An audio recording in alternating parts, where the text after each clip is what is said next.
Good morning. Happy Sunday, church.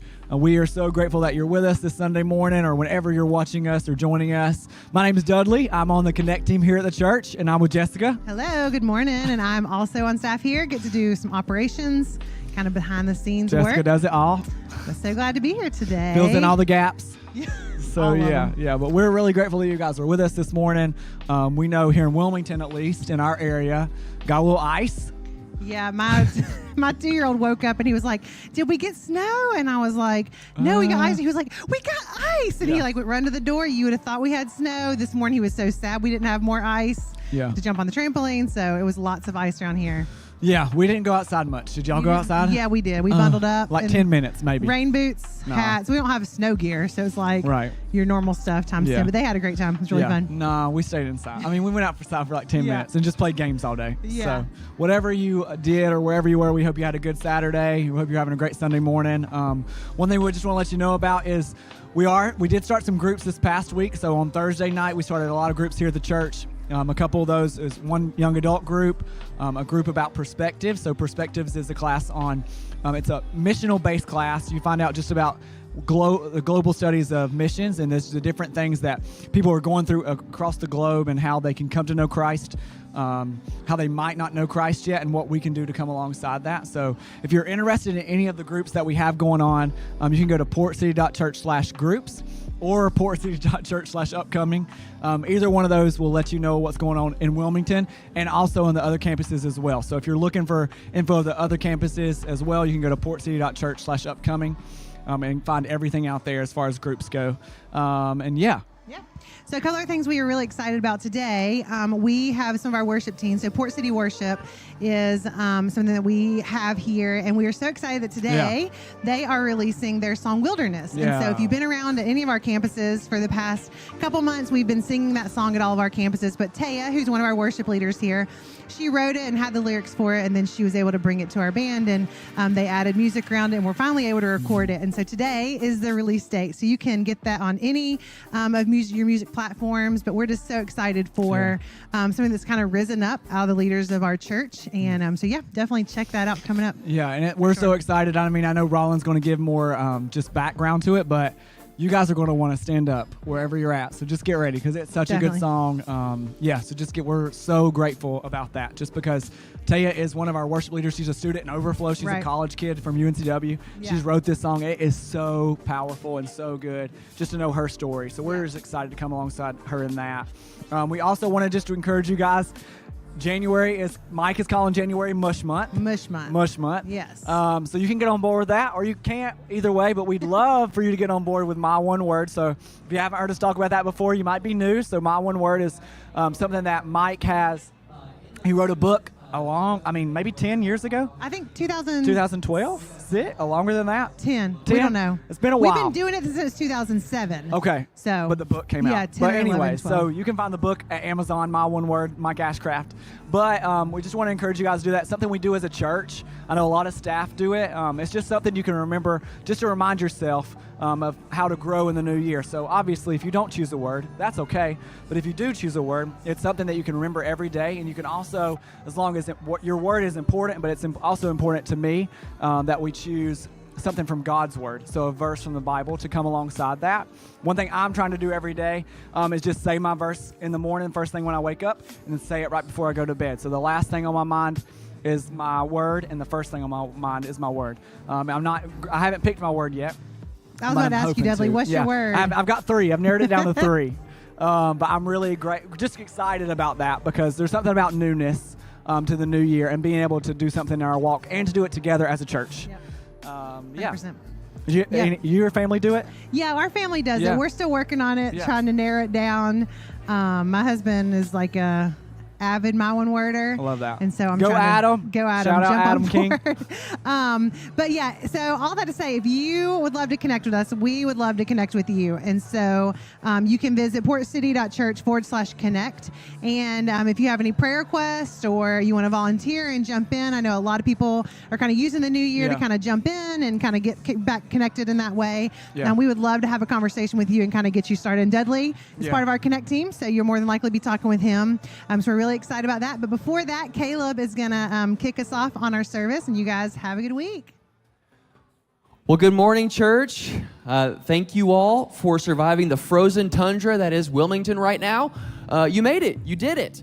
For those of us that are from the Midwest, this is normal, but for you Southerners, I get it. This is really hard. So we're really glad that you guys are here.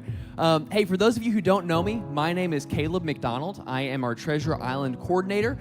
So what that means is I get to work with some incredible people in our Port City Kids Children's Ministry, specifically with our elementary-aged kids.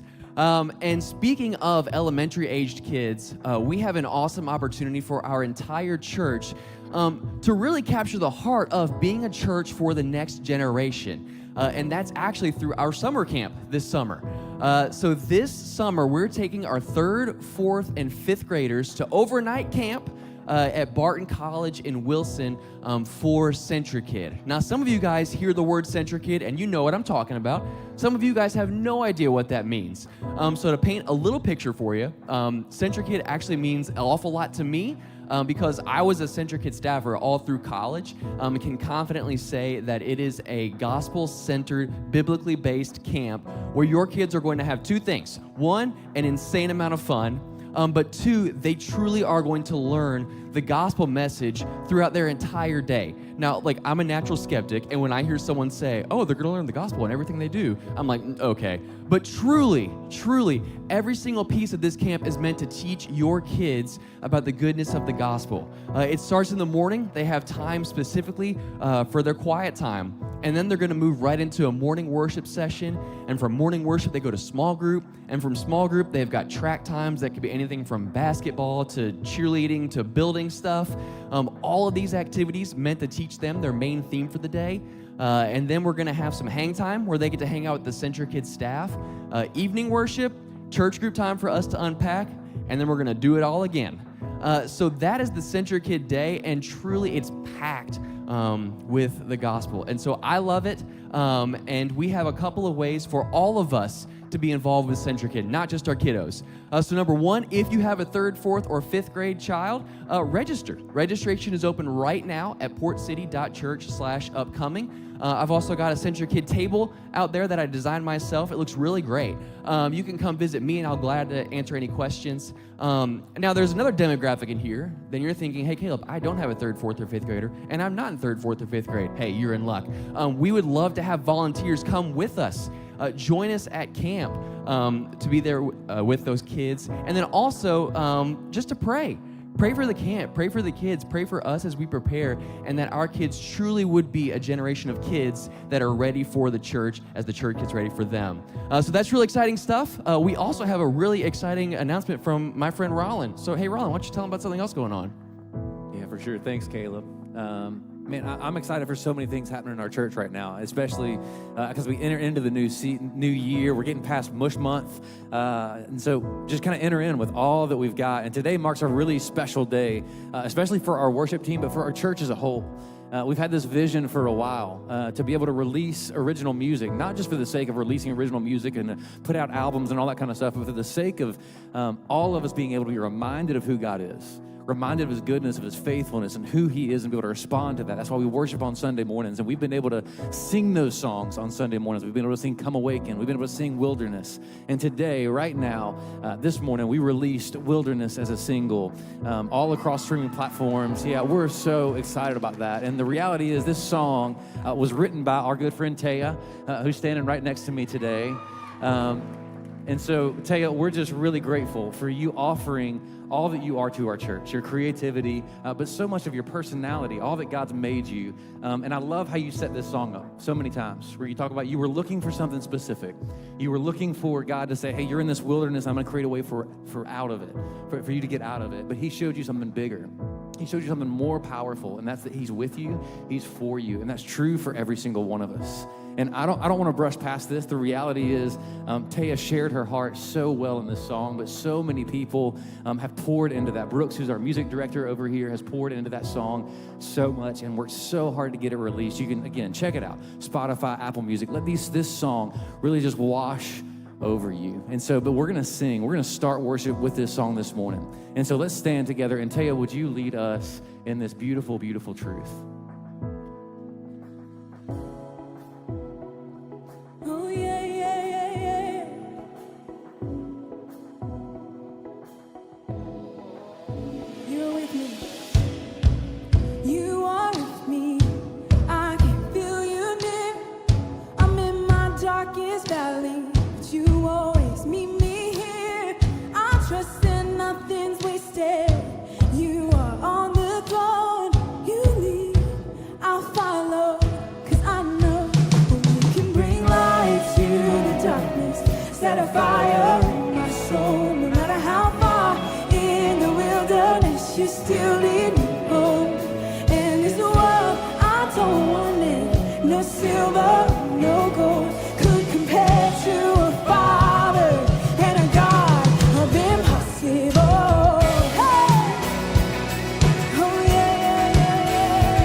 The cross is my beginning,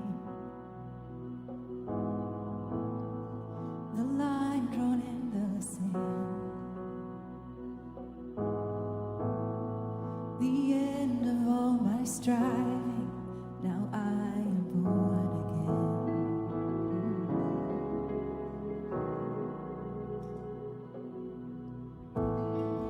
There Jesus was forsaken, so I would never be. His grace is my salvation, the gift of God, the work of Calvary. Sing it. It is done. It is finished. Christ has won. He is risen. Grace is here. Love has triumphed over death. Forever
When I feel the fear come, I wanna run away, even in valleys. Your presence is enough. When I feel the shaking, who I will stand my ground. Your presence is enough. You are with me, Father, you're for me. Fear will never conquer me, 'cause I belong to Jesus. We know I'm never alone, I'm never abandoned. Fear will never conquer me, 'cause I belong to Jesus.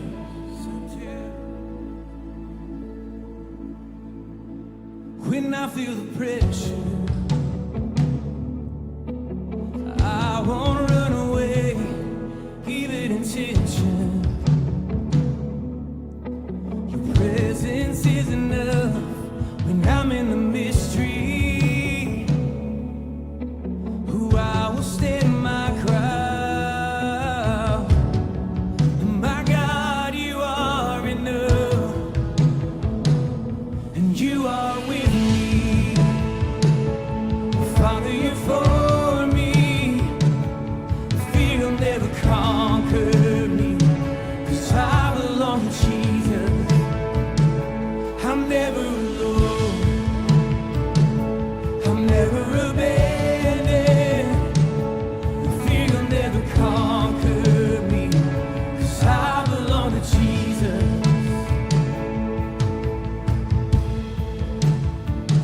That's true for all of us this morning. No matter what you face, He is with you, He is for you. We can be confident of that. We are His. Let's sing this together. When the rain fell, when the rain fell, when the floods came, when the wind blew, I was okay. You were right there. You're in every step I take. When the night falls, when my heart aches, if I stumble, I will not break. You'll be right there. You're in every step I take. Yes, you are. When the rains fell, when the floods came, when the wind blew, I was okay. You were right there. You're in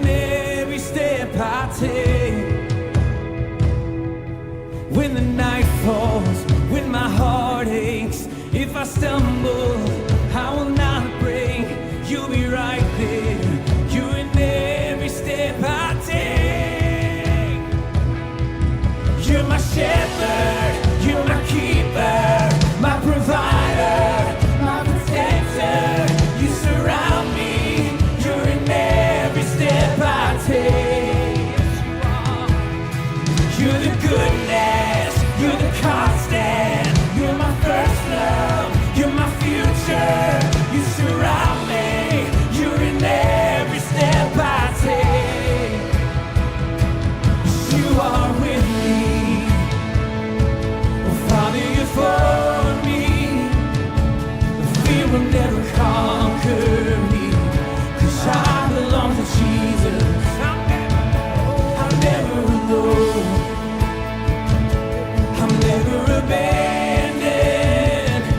The fear will never conquer me, 'cause I belong to Jesus. Yes, I do. You're my shepherd, you're my keeper, my provider, my protector. You surround me, you're in every step I take. Oh, I know you're the goodness, you're the constant, you're my first love and my future. You surround me, you're in every step I take. We know that you are with me. Father, you're for me. The fear will never conquer me, 'cause I belong to Jesus. I'm never alone. I'm never abandoned. The fear will never conquer me, 'cause I belong to Jesus. We sing that. Fear will never conquer me, 'cause I belong to Jesus. We believe it. Fear will never conquer me, 'cause I belong to Jesus. In confidence we sing, fear will never conquer me, 'cause I belong to Jesus.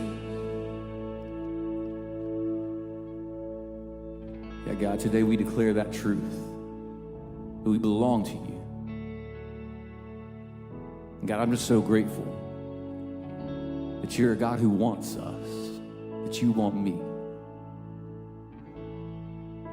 So God, today I pray for all of us that we would rest in that, we would know that, we would cling to that. That no matter what we face, no matter what we were walking through when we walked in those doors today, no matter what's waiting for us when we walk out, God, remind us that you're with us. Remind us of your presence.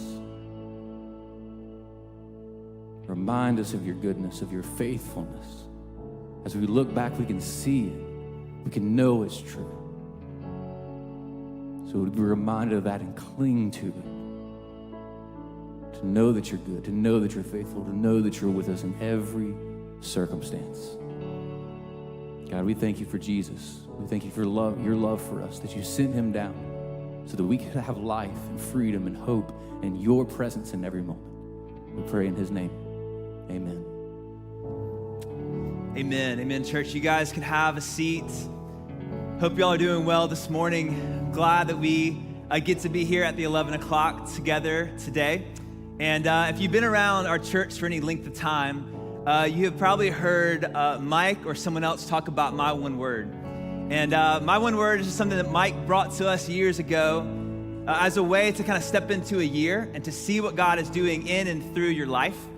And around here, instead of making New Year's resolutions, we pick a word. And the first step in picking a word is asking yourself a question. And the question is, what kind of person do I want to become?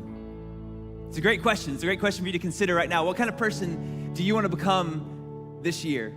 And as I was thinking about this for us, and as I've picked my one word for the year, I think it's a great question for us collectively as a church to ask ourselves, what kind of church do we want to become this year? Think about it for a moment. What kind of church do we want to become? Because to become the kind of church that God's calling us to be, it's going to take every single one of us. And so you might think about what kind of church we would become, and you might answer that question differently, and I might answer it differently. And actually, that's the beauty of the church, that we have different perspectives and different gifts and different wirings that we all get to bring together to become the church that God has called us to be. And if we're going to become that kind of church, the second step in picking a one word is identifying characteristics of the person you want to become. And so however you would say, hey, this is kind of church that I want us to become, there's some characteristics that come along with that enable that to be true. And I think one would be the characteristic of generosity. Whoever God's calling us to be and whoever you want us to be as a church, I think it's going to require all of us to be a church, a generous people. Generous with our lives, generous with our time, generous with our gifts and our talents and our wirings, our blood, sweat, and tears at times. And yes, generous with our money. And so as we move in just this time of giving, I just want to kind of put that out there for us. That, man, we're excited about what God's going to do. We're thankful for what he did last year. We believe God has got big things ahead of us. And I believe whatever that looks like, it's going to require us to be a generous church. And so if you give regularly to Port City, we just again want to say thank you. Like you are setting the pace of God's vision for our church. And if today you're here and you're like, hey, it's a new year, and I want to step in, like I want to be generous, we would encourage you to begin to develop a discipline of rhythmic giving. Not just to put your money in a basket or online, but to participate in us becoming the kind of church that we all believe God is calling us to be. So in just a moment, the different ways that you can give will be on the screen, online, in the room, the boxes in the back. We actually have QR codes on the back of the seats if you want to snap that to begin giving on a rhythmic basis. We would encourage you and thank you for doing that. And just in a moment after that, Pastor Mike is coming out for part 3 of our series, It's Broke. Thank you, church.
Good morning. It is great to see everybody. I do not have the 9 o'clock to flesh out all of my raw thoughts today. So we're going to jump right in. In the beginning, God created the heavens and the earth, and somewhere in those days that followed, he created mankind. And he said, I've created mankind in my own image. And he has created us and called us to rule with him, to reign with him, to continue and to contribute in what he has created and made. This is what gives dignity to human beings, to each of us. It's also what gives dignity to our work and our worth and what we bring to the world around us. And what we all know and what we've all experienced, and we've been talking about this for the last few weeks, is that the world is broken, and you don't have to look very far for evidence of this. The last few weeks have just been full of this from headlines. In fact, yesterday we hosted a service in this room here in Wilmington for a young man, 20 years old, who had taken his own life, and this is the second in that friend group. And the questions of why and how and all the different things emerged. And a lot of you in here knew him and are friends of his. And something we know has happened. Something has happened for some of you. You're in here and you've struggled because you've sort of hid behind this mantra of fine, fine, everything's fine for a really long time. And you know underneath that it's not fine. And it's not that it's not fine because there's emotional instability or whatever. It's just because something feels like has been eroded out from underneath us. Something has just sort of been removed. We're walking on, sort of thin ice, so to speak, just waiting for it all to crack out from underneath us. And so we wonder, is there a way for us to live differently, to be differently, to feel differently in a world if it doesn't get less broken? And this is how we started. I've been kind of mulling on this for the last few months, but really kind of going back to even at the beginning of the pandemic, looking through my journals. What I realized is, too, a lot of people say, Mike, these have been really difficult decisions to make during the pandemic. And here's the thing, they're not difficult decisions. They're impossible decisions. The decisions that you have been left with and faced with, that we've been sort of faced with, they're not just hard. Many of them are impossible.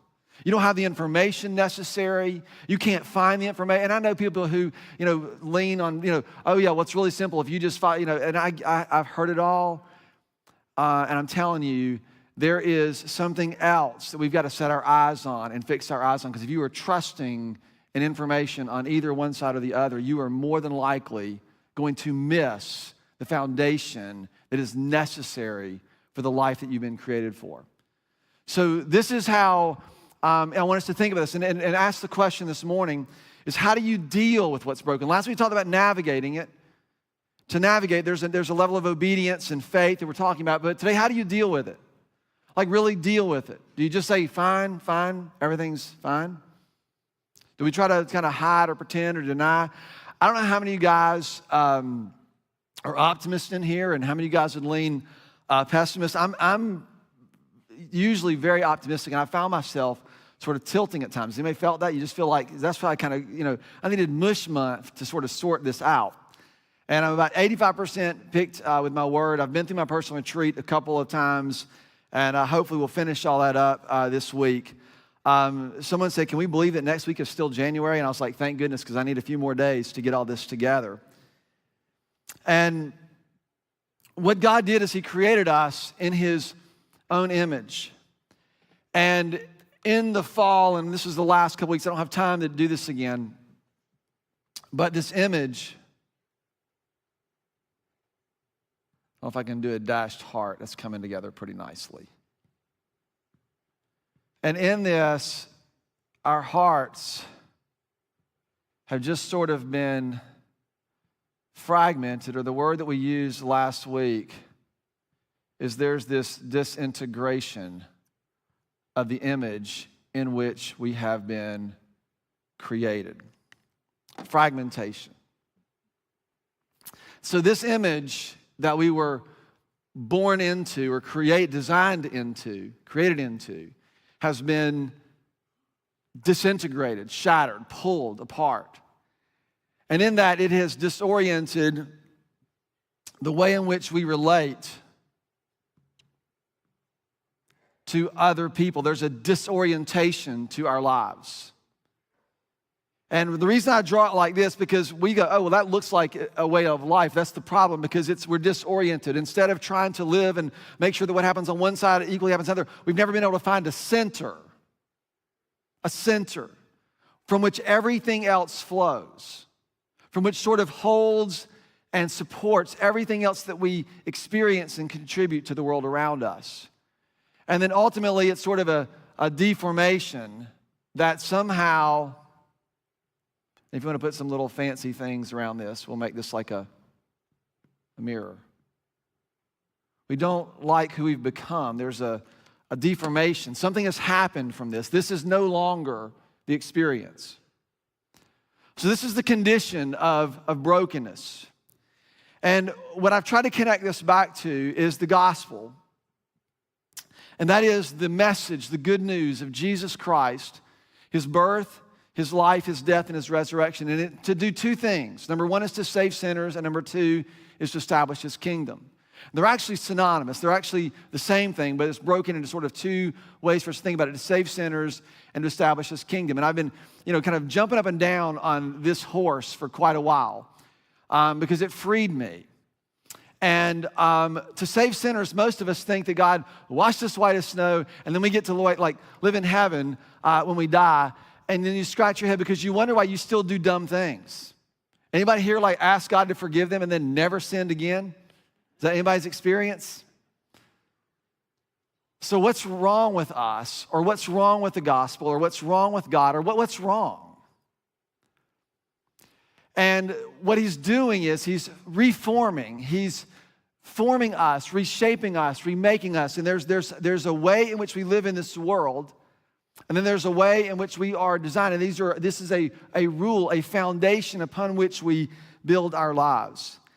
And what you and I have to do, and I begin to think about this, is that sin, when we take sin seriously, and that's really the challenge, is to take sin seriously, not to feel guilty about it, not to feel more guilty about it, but to take it seriously because there is a trajectory to it. It continues a pattern or a path for our lives the longer we sort of hold on, tame, play games, or whatever it is that you do with it. And what I've been kind of toying with or thinking about or considering in my own sort of personal world is, what is the relationship when he says he came to save sinners, which he did so by offering forgiveness? I mean, this is, I could go through and we could go through the entire Bible and find these places. But this is the overall arc. In Romans chapter 5, verse 8, it said, God demonstrates his love for us in that while we were yet sinners, right, Christ died for us. He brought us forgiveness. And what I found is the more that I take sin seriously, my own sin, but also sin in general, the more forgiveness has a glory to it. There's a beauty to it. And so we take sin seriously, we begin to be reminded that there is a beauty to what God has done. And this is what reconciles us back into the way that we are supposed to live. So that's all the setup for today. One of the things I love, Dallas Willard, again, is one of my heroes. Dallas Willard said this. He said that Jesus is about the redemption of actual life from actual sin. It's not theoretical. It's something that has to happen in you and in me in the way you and I live our lives day in and day out. If you've been around Port City a long time, you know that I have these three sort of core convictions. If God created life, and this is not what the message is about, so I'm going to rattle these off. You won't have time to write them down. But if God created life, then he alone gets to define it. The second one is that every longing at its core is a longing for life. Every instinct inside of us longs for something that's connected to what we've received in our being and what God has intended us and called us to be. So I began to think, what is the core desire of human heart? Because today I want to talk about, we're going to give a picture of redemption next week. But today I want to talk about what if the desires of your heart found redemption? What if there was a redemption of desire? So that the things that you actually long for were inclined. They were no longer deceptive, which we all know that we're prone to. The rule of sin is that. The rule of sin is that our desires have now become the purpose. They don't serve the purpose. They've become the chase of our lives. It's interesting, philosophers for years have talked about this and tried to understand it. And we kind of live in the modern world, which is really influenced by a lot of German philosophy. Some of you have probably heard these names, Karl Marx or Friedrich Nietzsche or Sigmund Freud, right? You've heard these guys before. Other philosophers talk about them and refer to them as the masters of suspicion. And the reason is because they couldn't imagine how any human being would do something on behalf of for another person without demand for anything in return. Now, Nietzsche's famous for talking about God being dead, and Marx, they're all, trying to figure out how can this be. And it's interesting that all of them arrive at different sort of trajectories or root desires of human beings. This is a drastic oversimplification, but if you read, you'll see this. Karl Marx tends to think that human beings are motivated by money, like there's an economic drive to it, which is what led to his philosophy. Friedrich Nietzsche thought that power was what kind of drove humans to get and to hold power. In fact, his beef with Christianity was that he thought anybody who, when weaker people ask stronger people to serve them or to love them or to value them. It's just a way to manipulate them because they can't do it by force. And he writes all about this. And then Sigmund Freud, he thought that the root of all of our pursuits, anybody guesses on this one? Right, sex. So you kind of have money, power, and sex. These are the drivers. And you just sort of test yourself, how are we affected by this? And I would assume all of us at some level can look and say, how does this bother us? How does this affect us? And power doesn't mean you want to be in office. Power means you might want to be in control. Right? For some of you, you have been hurt your whole life and you've resolved that you're never going to be that way again. And so you use your power to control your circumstances or perhaps other people. We all have this sort of thing. So the question is, what is the essence of human desire? What I believe it is I believe that the essence of all human desire is the fullness of the image for which we have been created and the life that we long for, which is the very love of God. It's love. It's love. Now, I'm not talking about hearts and roses and pastels. I'm talking about a gritty love that requires something from us, but more importantly, that does something to us. If you have your Bibles, I want you to look in Colossians chapter 2. We're going to kind of make this thread together. I want to give you a really quick overview of last week, and then I want to talk about what the fall did, because what happened in disintegration, disorientation, and deformation are tragedies. They undermine and erode something. That in this idea of disintegration, what forgiveness does is it returns us to a foundation upon which we can live. It returns us to a foundation.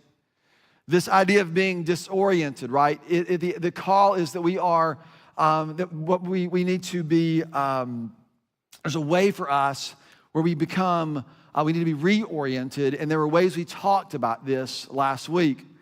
And then the deformation, I want to think about this in terms of there's a redemption of these things.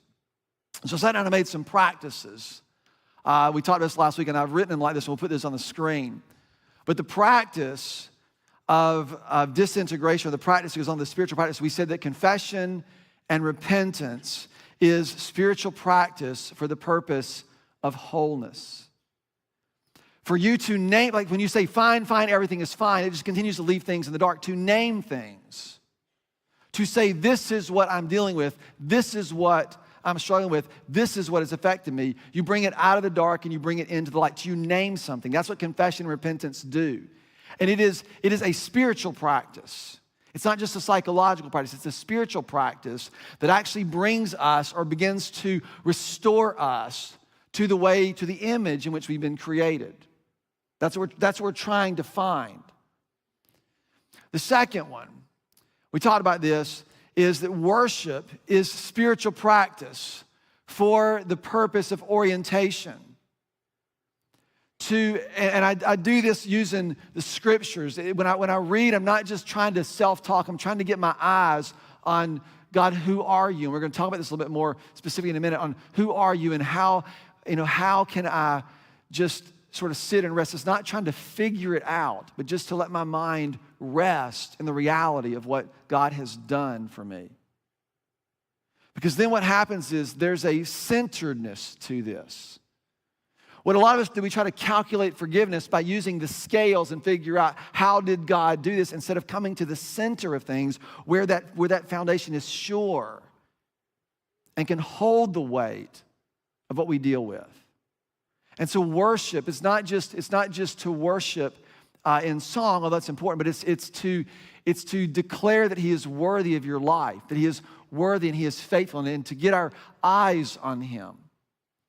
And then third is an obedience to sometimes to step in because we trust Him, even though we can't figure it out. It's the spiritual practice that shapes how we become more like Him. It's not just acting like Him, it actually does something in us. So these are practices. So that's from last week. So here's what I want us to see, because my premise is that the essence of desire, everything that you're chasing, more money, right? Better looks, To feel all those things are rooted in some desire, this longing to be alive, and that life comes from God in the way He intended and originally created us. And it is demonstrated for us in His love. We were made to be loved by God. If God is love and human beings are made for love, then it stands to reason that human beings, are made for God. And that's the image part. So that's how my brain processes this. So the problem is, in this state, love gets undermined. And there are some cheap substitutes. I just want to test yourself, and then let's kind of back in and see what we can do differently. I have long talked about, because when I think about this, to be loved is the essence of all longing. And it is so deeply affected by our own disintegration, by the own sort of split in our souls, that it affects everything else.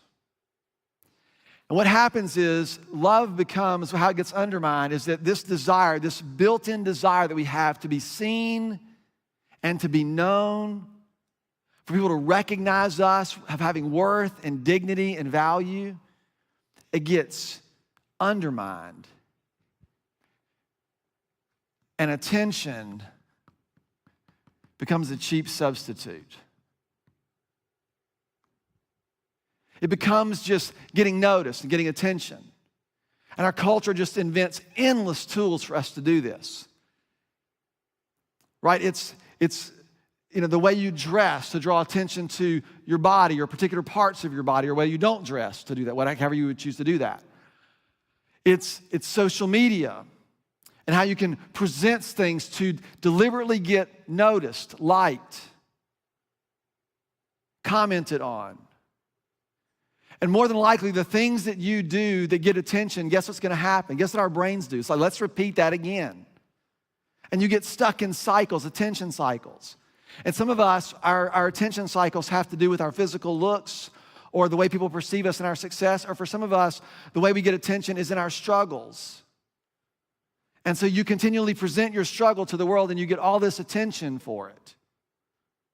And guess what's going to keep happening? You over-identify with those things, because love, what you've been made for, has been undermined. And attention is a cheap substitute for love. Number two is there's a desire for us to contribute and to offer ourselves to the world, right? To create and to contribute. That is a natural desire. That's something that I think is built in to us, and it serves God's purposes and what He's commanded and asked of us to do. But it gets undermined, and it becomes sort of a cheap exchange.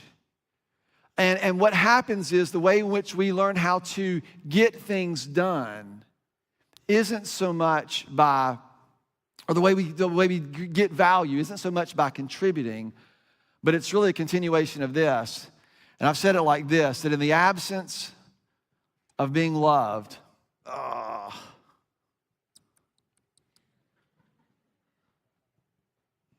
in the absence of being loved, we will often resort to manipulation. My hair looks so bad today. And you say what? No, it doesn't, Mike. It's as good as it's ever looked before. Oh, thank you. Can you tell me again? And what have I done? I've extracted value by manipulating you, by making you feel badly for me. And love is undermined. I can't exchange, I can't offer, because I'm taking, I'm extracting. And love is undermined. And what I want you to get in your brain, don't you go, oh, I do that, or I'm married to someone who does that, or I have a boyfriend who does that, or a girlfriend who does that. Don't start feeling guilty. Recognize this is the fundamental problem. This is what sin does, and it is its trajectory. And if you remain in it, it will only continue and grow. That's what you need to understand. And then thirdly, that this desire that we have to sort of offer ourselves, and this continuation of this is reduced to control. And when you can't manipulate any longer, you'll just take control. And this is how sin always erupts in violence. Always. It's never static. It's never neutral. In fact, I was telling this, I've done too many, I wasn't planning on talking about suicide today, but I've done too many funerals for suicides and people don't say anything. Because it's such a shame thing. That's why people sort of isolate and stay alone in this. But when you think about this, if you've ever had a sense where you're internally sort of disintegrated and you can feel it in your soul, and then something happens, what is the outburst like? What is the expression like? Is it calm? Is it, I think I'll sit down and drink hot tea and mull over all this anger that I'm feeling? What happens when someone cuts you off in traffic? Is it a, oh well? You're like, blah! It's always violent. When something happens inside of you, that's why you punch walls or throw things, because it's what happens when we can no longer do this. It erupts in violence. And sometimes that violence turns in on ourselves. This is the wickedness of disintegration, of sin, and its trajectory. This is why the good news of the gospel is so important. That while you remained in your mess, God demonstrated his love for you by sending his son for you to return you to the way in which you've been created to live. And this is what he says in Colossians chapter 2. And he says, and this is, I mean, we could go through the whole book. It would just take us 9 hours. And I don't want to do that to y'all today. Right? There were kids in Grow Zone. They wouldn't like it either, nor the volunteers. So we're going to just squeeze it a little. Verse 20 of chapter 2, the book of Colossians. Since then you have died with Christ. This is what happens in the gospel, that when we come to him, we are crucified with him. It is no longer I who live, but Christ who lives in us. There is a reunion of the relationship for which we were intended. So the same relationship that was broken, destroyed everything, the reconciliation of that relationship is the same relationship that begins to restore everything. So that your worth and your value and those things are now coming from somewhere else. You don't have to extract them or manipulate them. The way you offer yourself to the world, you don't have to try and manufacture or control or prove. And it's going to take you some time to get used to that because we've been living in this other way so long. We're going to talk about that in the next series. But I wanted us to get our feet underneath this and find a center point today. Since you have died with Christ to the elemental spiritual forces of this world, and he calls them spiritual forces. These are not just bad feelings or tough days. There is a spiritual reality to all of this. This is what he says. Why, as though you still belong to the world, do you submit to its rules? Do not handle, or do not touch, or do not taste, or do not touch. Do you see what he establishes there? Why, as though you still belonged under this system, why do you still submit to its rules? And we all have reasons why. Right? We all have reasons why. Because it works. I've lived 15 years like this. Look at what I've been able to do. Why would I change now? Because you know somehow you're slowly being ripped apart and it's creating a wake in the life around you. You're not living. You know the kind of person you're becoming. Right? So, but he's asking this he says, there's a rule in which we've been, and we've now been moved into another rule. The rule of God's love. Where we don't have to live like that anymore. It doesn't have authority over us anymore. And he goes on, he says, these rules, which have to do with things that are all destined to perish with use, and he's talking about the law and all the ways we've tried to curtail our behavior, based on merely human commands and teachings. I had to edit right there. I was a real quick edit because there was like 3 more paragraphs, so I had to edit. But look at what he says in verse 23. Such regulations, they indeed have the appearance of wisdom with their self-imposed worship, their false humility, and their harsh treatment of the body. But they lack any value in doing what? restraining desire.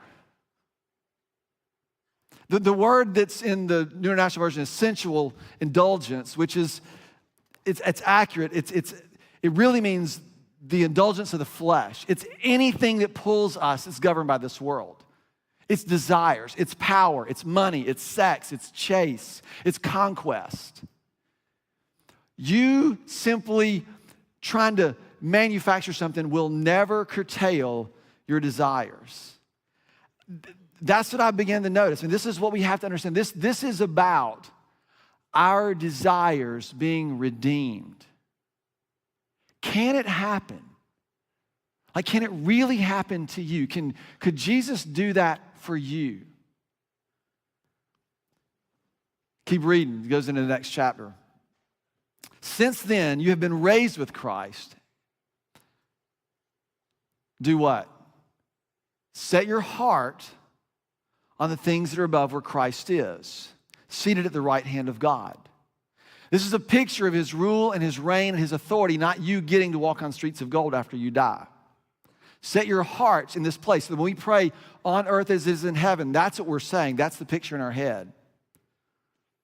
Set your minds on the things above, not on earthly things. You keep stalking Instagram and all the things that we look at, guess what is more than likely going to happen to your heart? It is going to be formed into the image of the things that you set your eyes on, the things that you put in your mind. Because set your mind on things above, not on earthly things. For you have died. That old way is gone, and your life is now hidden with Christ in God, restored and renewed. And I love this. When Christ, who is your life, appears, then you also will appear with him in glory. That is this incredible reconciliation when all things are made new. But until then, we got to live. And so what do we do? What do we do? Well, I think you got to remember, you got to name things, you got to stay in the game, you got to set your mind, you got to set your heart. It's going to take guts, it's going to take sweat, it's going to take wrestling, it's going to take tears, it's going to take you and I working together. This is not going to happen as you just go away by yourself, get yourself together, and then come back to the church next week. We're going to have to do this together. There's too much at stake to not have the conversations and not be honest about what we're feeling and sensing and experiencing together.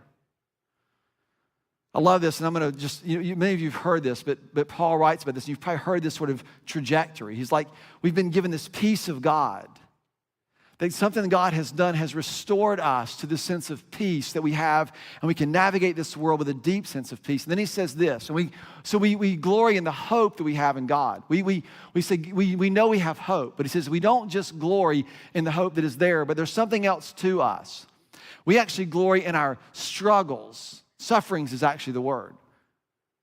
We glory in the hard things, which is what this is. Make no mistake, the battle for your mind, it's a war for your soul. It's not, let's just think nice thoughts about one another and about the world.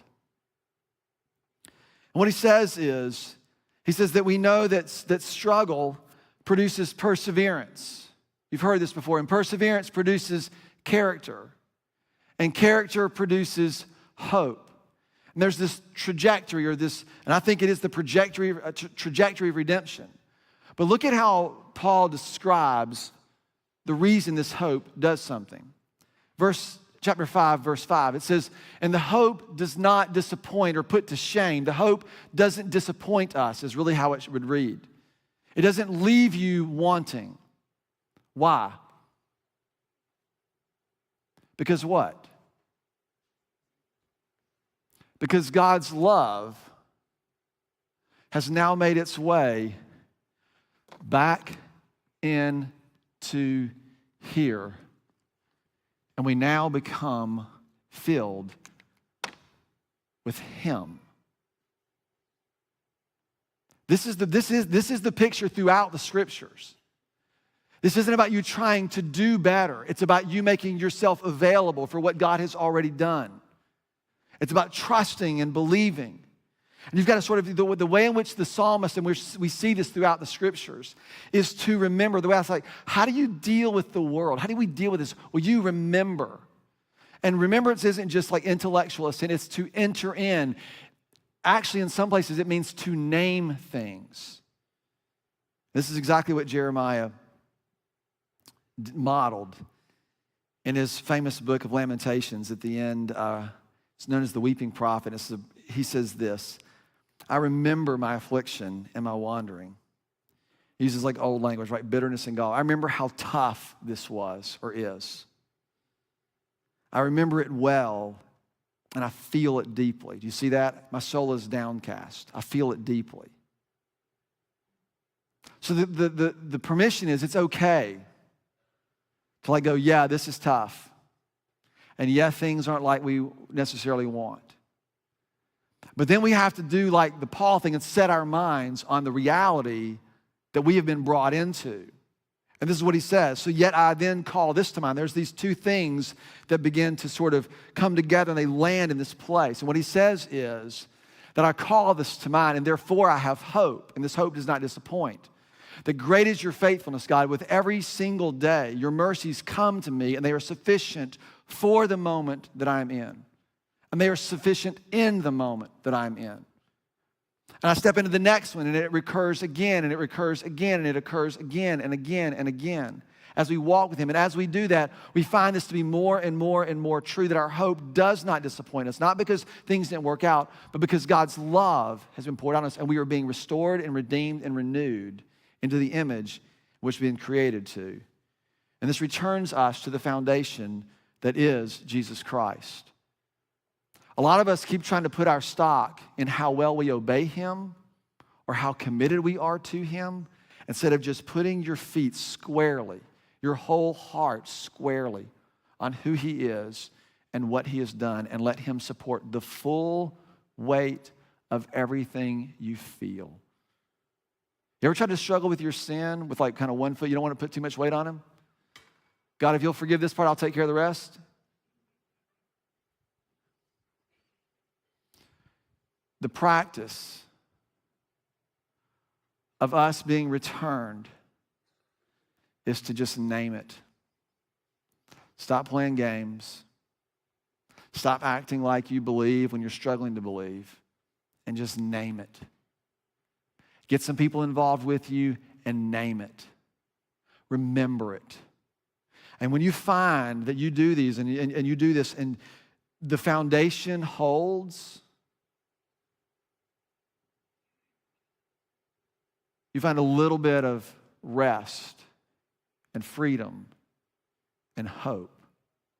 And this hope doesn't disappoint. Why? Because it's exactly, right? You're being returned to exactly what he has created you to be. And that's what we're going to talk about, how to live in this, right? Today, you just got to see where your feet are. Where your feet are. I want to pray this prayer over us, and we're going to sing a song together. This is from the personal retreat, kind of modified. It says, Lord, once again, I'll go over what you have done. I'll ponder all the things that you've accomplished, and I'll give a long, loving look at your acts. There have been things that have brought joy and things that have brought tears. Circumstances that have brought deeply felt joy, while others pain and loss. But your presence was with me in every high and every low. I'll receive this as evidence of your faithfulness, of your provision, and your care throughout it all. And as I reflect, I trust that what I've experienced actually matters, because with you, nothing is wasted. So I'll remember and I'll recall the joys and the trials. And gratitude rises because they have brought me here to this place and to this moment, where each day is a part of the story, but it is not the whole. And hope rises because of your unfailing faithfulness. Each day is where I find your ready mercy and sufficient grace and a renewed invitation to life. And so I remember and I have hope. I set my heart and I set my mind on the only foundation for life, for the life I've been created for. And this is the life that I find in you, King Jesus. Father, in these moments, would you give us faith to believe that? We are so used to the ways of this world to extract worth and value when you have given it. In fact, you have made it into us and then made a way to redeem it in us. Would you fill us with your love and let our feet rest on the only foundation that can support the weight of the life we've been created for? And our lives are actually in you and for you. I lift this in your Son, Jesus, who is our King. As we kind of allow that to wash over us, to sink into us, there's one foundation. There's one place that's worthy of our hope, that's worthy of our trust. In the midst of brokenness, in the midst of hurt, in the midst of pain, in the midst of a world that will always feel broken, that we have a place that we can cling to, that we have a place that we can run to. That foundation is Jesus. And there's hope, and there's joy, and there's peace in that place. And so we're going to sing a new song this morning called Firm Foundation. I'd love to invite you to stand up and maybe sing along with us, or it is a new song, so maybe just let these words wash over you this morning as we sing this.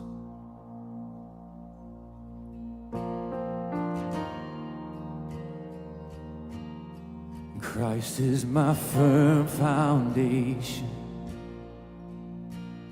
the rock on which I stand when everything around me is shaking. I've never been more glad that I put my faith in Jesus, 'cause he's never let me down. He's faithful through generations. So why would he fail now? He won't. Oh, he won't. I've still got joy in chaos. I've got peace that makes no sense.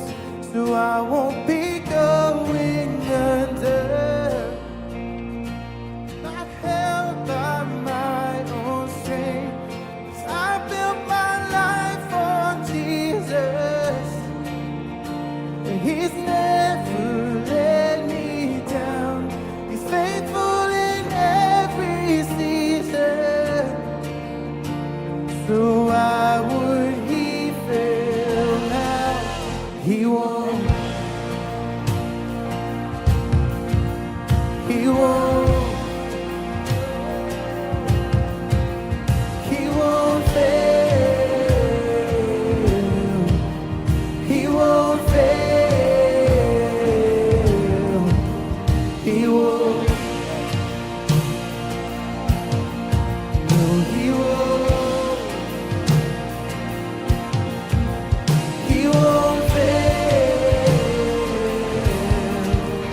He won't fail. Christ is my firm foundation. He's the rock on which I stand when everything around me is shaking. I've never been more glad that I put my faith in Jesus, 'cause he's never let me down. He's faithful through generations. So why would he fail now? He won't. He won't. No, he won't fail. He won't fail.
So why would he fail now? He won't. No, he won't. Oh, he won't fail. He won't fail. He won't.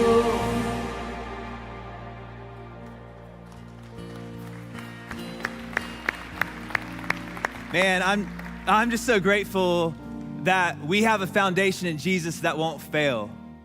I'm grateful for that for you. I'm grateful for that for myself. And this week, as we step into the week, I just want to encourage you to practice this spiritual practice of remembering, right? In the midst of brokenness, when things around you feel broken or things inside of you feel broken, to remember, to name your pain, but also name your provider, right? To name how you feel, but to name your foundation, and to let your mind be set on him, that he is a foundation that will not ever fail. That's good news, church, isn't that? Can we celebrate that today? Yeah. Thank you guys for being here. Thanks for worshiping. Thanks for leaning in. Thanks for being a community. Let's become the church that God's calling us to this year.